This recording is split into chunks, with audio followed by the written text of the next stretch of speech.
This week on Irish Bandit Revolution, are we finally going to talk about Breaking Bad?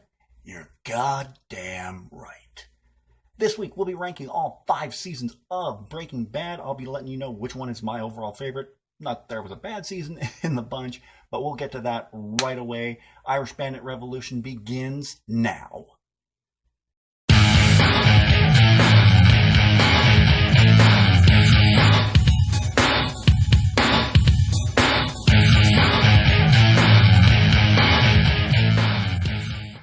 Welcome back to another edition of Irish Bandit Revolution. I hope everyone is having a great week. I, as always, am your host, the one, the only, the second Irish Bandit. And yes, like I said in the cold opening of this episode, we're finally going to be talking about one of my favorite TV shows of the past 10 years, Breaking Bad. We're going to be ranking all 5 seasons. And when I originally started breaking down this episode, I was like, oh my god, this is going to be so hard. Because I remember when I started watching it, I had everybody telling me, oh, it just gets better, it just gets better, it just gets better. And they're right. Everyone was right. Breaking Bad got better as the seasons went on, as the episodes went on. It is a fantastic show, and I encourage anybody to watch it. It's definitely, like I said, one of the best shows of the past 10 years. Like, you know, I'm a huge fan of shows like Sons of Anarchy, The Shield, Rescue Me. I think this one tops them all. And I love those shows, but the Breaking Bad was fantastic. You had a great lead in Bryan Cranston, who, honestly, I just saw as like the comedy character because he played Hal in the show Malcolm in the Middle for so long. And he just did a fantastic role as Walter White in this series. You had Aaron Paul, who was just phenomenal as Jesse Pinkman. He was the breakout character of this show. You had great characters like Bob Odenkirk playing the lawyer Saul, who's now starring in Better Call Saul, the series. I have not seen that yet. I'm going to have to very, very soon. You had... See, this is a point of contention for me. I love the show. I hated the character of Skyler. I think I will only see Anna Gunn ever as Skyler White. You had R.J. Mitty, who played Walter Jr. He did a fantastic job in this role. You had Dean Norris, I think is his name, playing Walt's brother-in-law. You know, I never knew he was in Total Recall. And then he went on after that, after the end of Breaking Bad, to go on to Under the Dome, which was good for the first season, but then really sucked the other 2 seasons. But that's another discussion for another day. But it was well cast. You had Giancarlo Esposito as the psychotic Gus Fring. When I met Giancarlo Esposito at Saskatoon Expo a couple of years ago, I started watching Breaking Bad because I saw him in Once Upon a Time. Then I started watching Breaking Bad from there. And whereas the character of Sidney Glass that he played in Once Upon a Time was just a buffoon, the character of Gus Fring just scared the living bejesus out of me, and I told him that much. So, wonderfully cast show. Let's just get right into it and let's start ranking all 5 seasons of Breaking Bad. And this is going to seem like a cop-out, how this all goes. But coming in at number 5, I have to put season number 1. Like I said before, there was no bad seasons, but if I have to pick something that comes in at number 5, season number 1. The first season of Breaking Bad is when we really meet the characters and find out their motivations. We meet Walter White, who's a high school chemistry teacher, who comes down with a case of, like it's the flu, but he comes down with terminal lung cancer. He has seeing his life flash before his eyes and seeing that he has left nothing for his pregnant wife, Skyler, and his son with cerebral palsy. So Walter gets the idea he's going to break bad. He's going to start cooking meth because he sees the money that is being made in cooking meth. And he wants to leave something for his wife and family in the event that he should pass away. This was just a great introduction to all the characters who were involved. With Walt, with Skyler, with Walt Jr., Jesse, everybody. Walt's sister-in-law, Walt's brother-in-law. We see what a kleptomaniac later on, how much of a kleptomaniac Skyler's sister is, and just what a hard ass Hank can be. Oh, Hank is probably one of my favorite characters of the whole series, honestly. Hank, Walt, Saul, Jesse. You go from hating Jesse to being sympathetic for Jesse, just the same way you go from hating Walt to being sympathetic for Walt. But it was a great season to kick everything off. There were some fantastic episodes. I think the season finale, when we meet the very insane Tuco, was just one of the best episodes. When you see Walt getting this whole Heisenberg persona with the sunglasses and the hat, and just fantastic. I rave about Bryan Cranston's performance in this show. He's just so phenomenal, so good, so good. The writing, everything in this series, like I see, that's the tough thing about ranking these in any sort of order. You can't, because every episode, every season is so good. Even the little minutest thing, it has meaning in this series. Like there's an episode I'm going to talk about a little later on in one of the seasons where it's just Jesse and Walt inside the cookhouse. And that's it for the entire episode. And Walt is chasing a fly throughout this entire episode. This series is so good, and you should definitely, I'm going to say this in just about every scene, you should definitely watch it if you haven't. It is great. It's on Netflix. But let's get back to season 1 here. Yes, we meet Jesse. We meet Walt. We find out that Jesse was a student of Walt's a long time ago. And now Jesse cooks meth and deals, and Walter wants to get him a piece of that money, just in case something happens to him and he should die from his cancer, to leave to his wife and children. So this season just introduces you to all the important characters, and just goes on from there. It's 6 episodes. It's a short watch. I think one of the best scenes in the first season was Walt, along with being a chemistry teacher, also works part-time at a car wash. And one of the best scenes is when he totally goes off on his boss at the car wash. It's just explicit and profanity laden and just excellent, and wonderful, wonderful stuff. So yes, coming in at number 5 is season 1. Coming in at number 2? No, I'm sorry, not coming in at number 2. I'm getting ahead of myself. Coming in at number 4 would be season 2. In season 2, Walter continues to find himself facing insurmountable medical bills from his cancer treatment. Despite having several bad experiences while producing meth with Jesse, Walter agrees to rejoin his partner.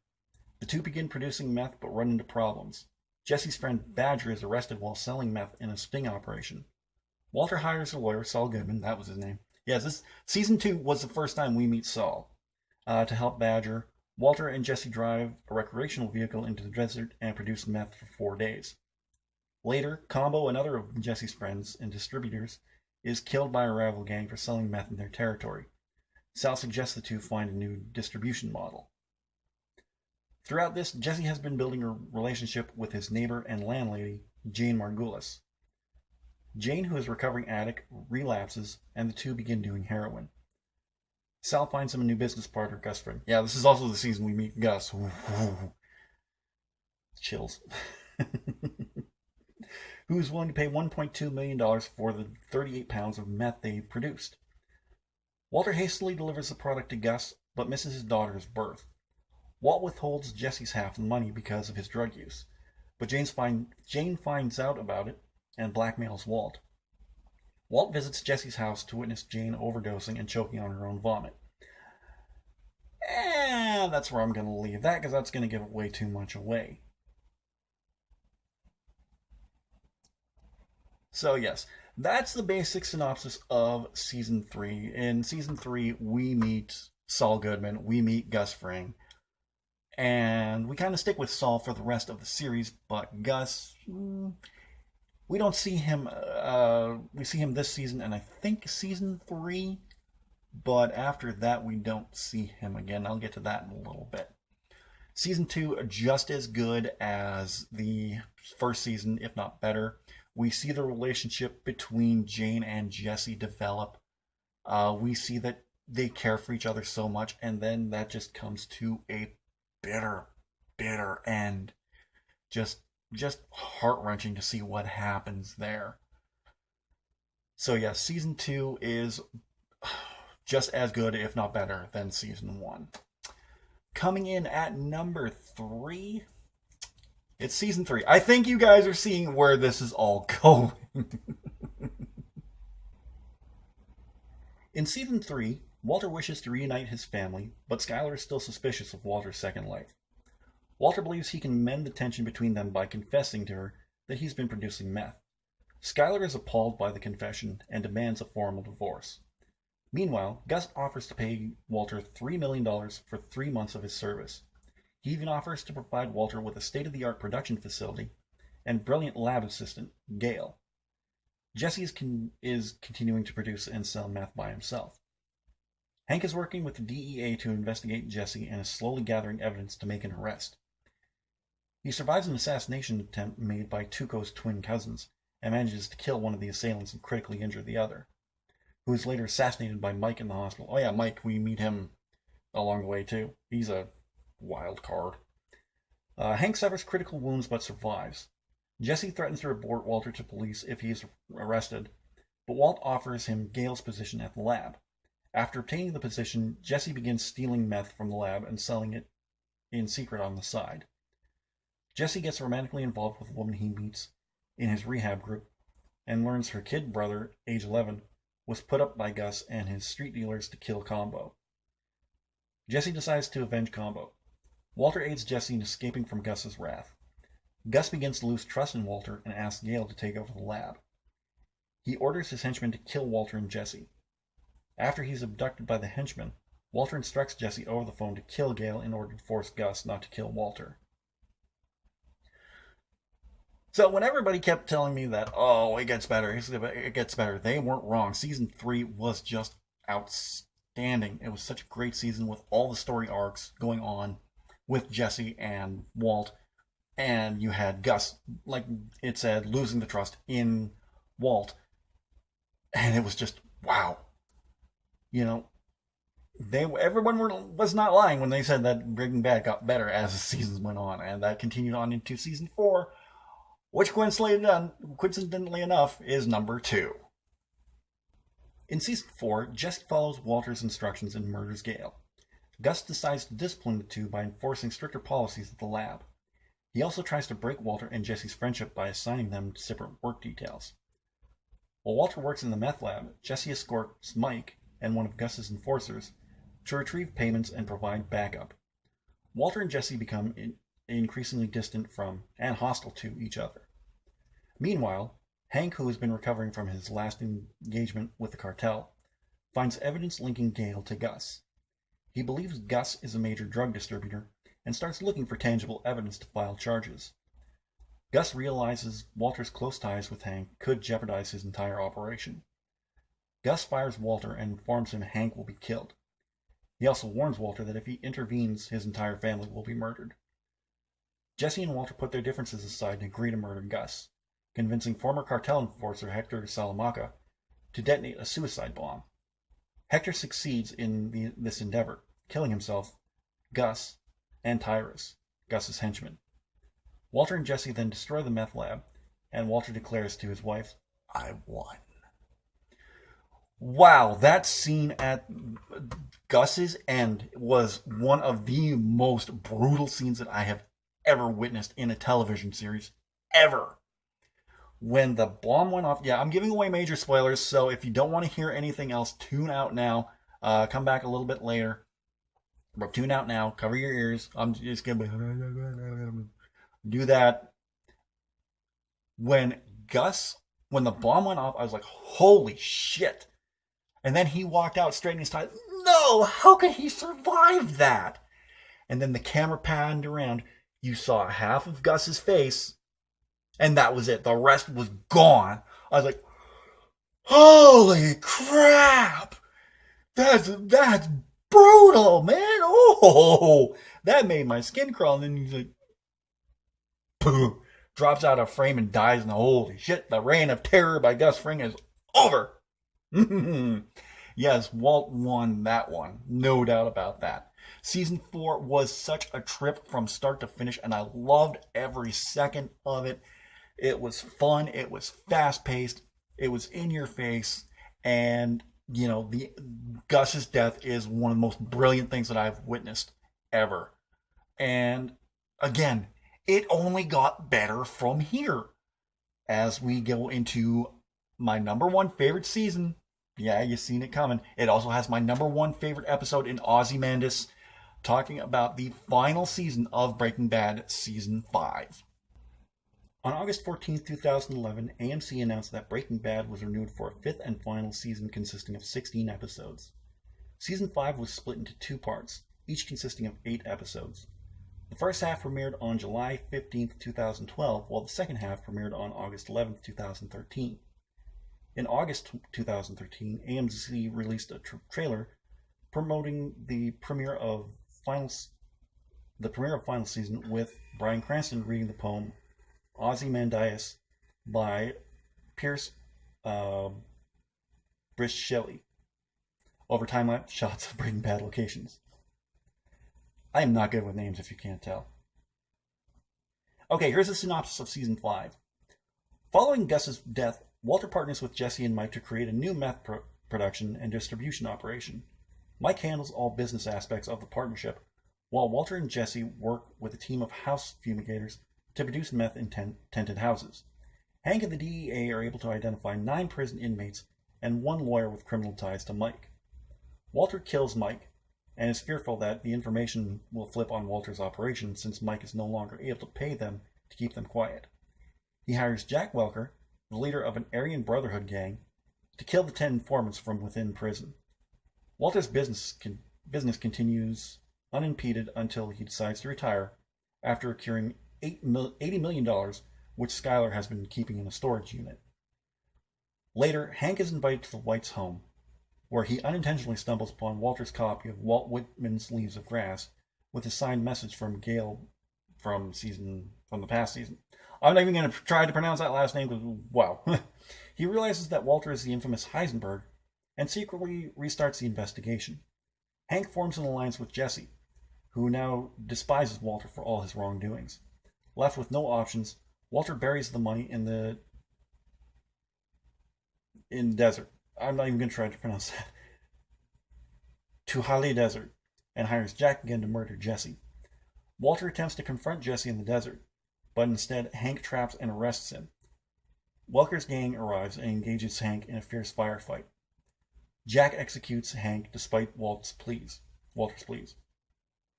Jesse is captured and forced into slavery, producing meth for the gang. Before leaving, Jack and his gang take a majority of Walter's money, leaving him with $11 million as a gesture of goodwill. Skyler and Walter Jr. are distraught over Hank's death and hold Walter accountable. They refuse to leave Albuquerque with Walter and instead contact the police. Walter spends the next several months hiding in a cabin in New Hampshire while struggling with cancer. He returns to New Mexico in order to visit his family one final time and seek revenge against Jack. Walt makes arrangements with reluctant former partner Elliot and Gretchen to funnel his remaining $9 million in cash to his children. Later that night, Walter executes all of Jack's gang at their compound with a machine gun he rigged up to the trunk of his car, and frees Jesse, who escapes from the compound. And I'm just going to leave it at that. Little side note here with what they were talking about with Walter rigging up a machine gun to pop out of the trunk of the car. They tried that on Mythbusters, and yeah, the myth succeeded. They could do that with the machine gun, pop it out of the trunk of a car and fire it, and it would kill people. And back to the show. Wow, season 5 was phenomenal. It was a great final season for the show. It went out on top, and it went out with guns blazing, quite literally. The final episode of Breaking Bad was so good. It was so good. I rank it as one of the best all-time series finales ever. Like, it is up there with the likes of MASH for the best final episodes. Coming a little bit later on in a future season of Irish Bandit Revolution, I'm going to be counting down my 5 favorite series finales. And Breaking Bad is on that list. I'm not going to tell you where, but it didn't make honorable mentions. It did make the top 5. Not going to tell you where. You're going to have to wait for that episode to see where it lands. But yes, the final season of Breaking Bad, both parts 1 and part 2, just phenomenal. They were so good from start to finish. It is a can't miss season. You have to watch every episode, all 16 episodes of that season. You have to watch. With it being on DVD and being out on Netflix now, you don't even have to wait. You don't have to go buy the first half and then buy the second half. You can just sit down, watch it, binge it all. It is a bingeable show. No question about it. I have the first season on DVD, and I'd love to get the other 5 seasons. But it is on Netflix, like I said, so you can go back, watch it. I have to go back and rewatch it. It's such a good series. And yeah, like everybody said, it just got better and better, which is why you saw, number 5 was season 1, number 4 was season 2, 3, 2, 4, 1, 5. It was that good, and I definitely recommend it to anyone looking for anything different, anything new. If you're looking for crime drama, if you're looking for like film noir, if you're looking for black comedy, it has it all, and it does it so very well. Vince Gilliam crafted such a wonderful universe that is still going on today with Better Call Saul, which I've yet to watch. I really got to get into that. So maybe if I start watching Breaking Bad and I've finished that, well, when I finish that, whenever I start watching it again, I'm going to start getting into Better Call Saul, and I'll let you know what I think of that show as well. So Breaking Bad is a must-watch for lovers of excellent television. Not like trashy television. This is smart television. Like they say that what's that show? Big Bang Theory is for smart people. This is a smartly written, smartly acted show, and this is definitely one of the shows you need to watch. Even if you watch the first episode, the pilot episode, it is a show you need to watch, and you will not regret it. Well, that about wraps it up for this episode. I hope you guys enjoyed it. If you did, don't forget to give this video a big thumbs up. I'd really appreciate that. What's your favorite season of Breaking Bad? Let me know in the comments section down below. Don't forget to share this video anywhere you can, be it on Facebook, Twitter, whatever your favorite social media outlet is. Over my shoulder right here, you're going to see a link to last week's episode where I'm talking about one of the best Disney afternoon shows ever in Gargoyles. In the description down below, you're going to see a link to my Redbubble store where you can get all your Irish Bandit merchandise, be it t-shirts, ladies' racerbacks, tank tops, leggings, coffee mugs, travel mugs, phone cases for iPhone and Samsung, whatever your heart's desire, stickers included, they're really cheap. Whatever your heart's desire, you can get it at the Irish Bandit shop. And don't forget, if you're new here, to tap that subscribe button. And if you're already subscribed, tap the bell and you'll be notified whenever I go live, whenever I upload a new video. Videos are coming back. We already had the return of Irish Bandit Revolution with last week's season premiere. I had an Extreme Rules predictions video. You can go back and watch if you want. Extreme Rules has already happened. I'll have a SummerSlam video coming very soon. No, before SummerSlam. Fire Expired is going to be returning in August, and also High Five will be returning as well. But let's talk about what's happening next week on Irish Bandit Revolution, as My 5 returns for the very first time this season. Won't be the last time. And next week we're going to be talking about my 5 all-time favorite Disney movies. This includes anything from Pixar, or this excludes anything from Pixar, I should say. These are just like the Disney classics. We're going to be talking about them next week, and I'm going to be talking about my 5 all-time favorite episodes. And then next Wednesday, join me on IGTV, where I will have Irish Bandit After. This is like the spiritual successor to Irish Bandit